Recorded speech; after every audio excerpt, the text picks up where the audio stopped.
ભાવનગરમાં 3 લાખની ચોરીના આરોપી ઝડપાયા છે। ભાવનગરથી ચોરીનો બનાવ સામે આવ્યો છે, જેમાં વાત કરવામાં આવે તો આરોપીઓ ઝડપાઈ ગયા છે। 3 દિવસ પૂર્વે જ ભાવનગરમાં ચોરી થઈ હતી, તો 3 લાખની ચોરીના આરોપી ઝડપાઈ ગયા છે। પરિવાર ધાર્મિક વિધિ કરવા ગયો હતો અને તે દરમિયાન ચોરીનો બનાવ બન્યો હતો। સોના ચાંદીના દાગીના સહિત રોકડ રકમ પણ કબજે કરવામાં આવી છે। મહિલા સહિત એક પુરુષની આ મામલે ધરપકડ કરાઈ છે। તો ભાવનગરમાં સર્વેલન્સની ટીમ દ્વારા ચોરીના મુદ્દામાલ સાથે આરોપીઓને ઝડપી પાડવામાં આવ્યા છે। કાનજીભાઈ વાઘેલાના રહેણાંકીય મકાનમાં ચોરી થઈ હતી।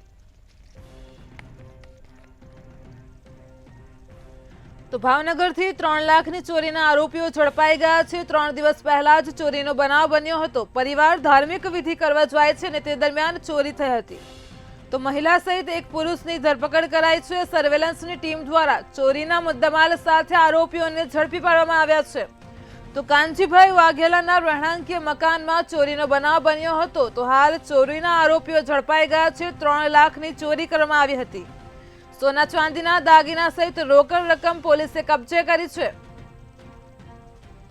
તો ભાવનગરની સર્વેલન્સની ટીમ દ્વારા ચોરીના મુદ્દામાલ સાથે આ બંને આરોપીઓને ઝડપી પાડવામાં આવ્યા છે। એક મહિલા સહિત એક પુરુષની ધરપકડ કરાઈ છે। 3 દિવસ પૂર્વે જ ચોરીની ઘટના બની હતી, તો હાલ આરોપીઓ ઝડપાઈ ગયા છે। 3 લાખની ચોરીના આરોપીઓ ઝડપાઈ ગયા છે। સોના ચાંદીના દાગીના સહિત રોકડ રકમ પોલીસે કબજે કરી છે।